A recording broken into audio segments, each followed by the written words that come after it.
نقل کر رہے ہیں حضرت جابر بن عبداللہ رضی اللہ تعالی عنہما سے روایت ہے، آپ فرماتے ہیں کہ مرید تو میں بیمار ہوا، فَأَتَانِي رسول اللہ صلی اللہ تعالی علیہ وسلم، تو میرے پاس رسول اللہ صلی اللہ تعالی علیہ وسلم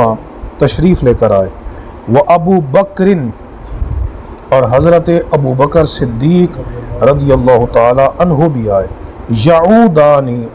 ان دونوں نے آ کر میری عیادت کی۔ یہاں سے ایک بات یہ معلوم ہوئی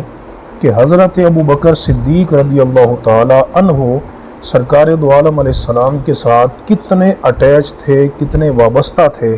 کہ اکثر احوال میں حضرت ابو بکر صدیق رضی اللہ تعالی عنہ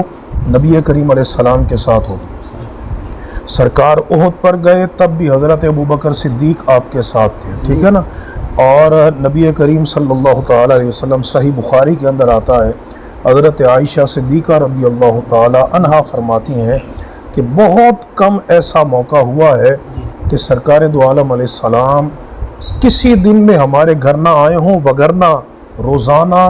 دوپہر کو یا شام کو نبی کریم علیہ السلام ہمارے گھر میں آپ تشریف لے کر آتے ہیں۔ تو کتنی خوش بختی ہے حضرت صدیق اکبر رضی اللہ تعالی عنہ کی،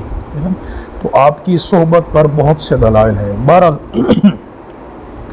یعودانی، دونوں